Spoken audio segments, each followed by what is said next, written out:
Okay, so if you are watching now this video, this is video number 2, and it's basically telling you what important information you should look for when you're annotating any primary source, whether it be a speech like this one is, or a journal entry, a diary entry, a political cartoon, a song, anything of the sort, the main ideas that you should look for.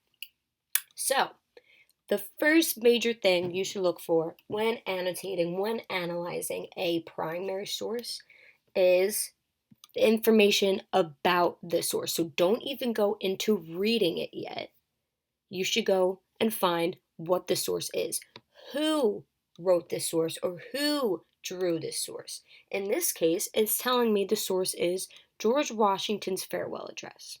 So if this is George Washington's farewell address, I can assume that George Washington was the one who gave this speech.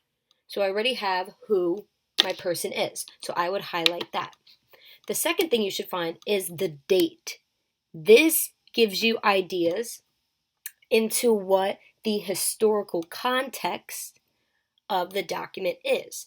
Now, historical context is basically figuring out what the background information is on the document. What is going on in the world during the time that this document was created? So that's what you should find first, is the source. Who wrote it? When did they write it? If it tells you where, that's even better. In this case, it doesn't. But that's exactly the first thing that you should do. The second thing that you should do, I just mentioned it, is you should try to think about the historical context of the video or the historical circumstances. Basically, what is going on in the world during this time that the source was created. This helps you in understanding what is going on or why this document was written, whether there can be bias towards it. It just definitely helps you in trying to understand what this document can mean. So you should think about that's what the date really helps you with. And who wrote this. So if it's called George Washington's farewell address and it's written in 1796, him having it being called his farewell address is him saying farewell to his presidency. It is at the end of his 2 terms in office as the first president of the United States. So that is what his speech is going to be about. We're going to see. He is saying goodbye to the nation as president.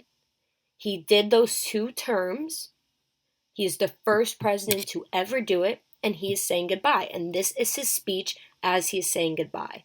So that's what the source will help you with. When you see who wrote it, maybe even the name, right? Farewell address, and the date. You put that together. You think about what you already know in social studies, what is going on in the world, and that will help you then in further understanding what the source is. Now, when it goes into the next part where you are actually annotating the source, you will read through very closely. It's called close reading.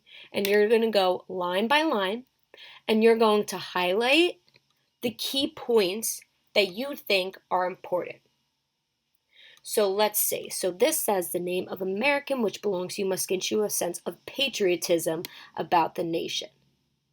So it's patriotism, the name American. Patriotism is a huge thing, right? You feeling prideful in your nation. So that would be something that I highlight.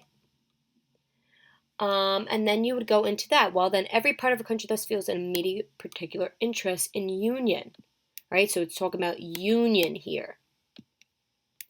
Even this first sentence in this next paragraph. Let me now warn you in the most serious manner against the terrible effects of political parties. Okay, so that's telling you a warning right there. This one too, first sentence. The first sentence can help you so much in figuring out what the rest of the paragraph may mean. Foreign alliances might be easy to forge and seem appealing, but such attachments or alliances are particularly alarming. So you can either highlight that whole sentence where I have right here, or right here, particularly alarming. So the key thing with annotating is you're highlighting the major words that will help you understand the source or sentences. You're not highlighting the whole thing. You're trying to figure out what things are important in helping you understand the whole source as a whole.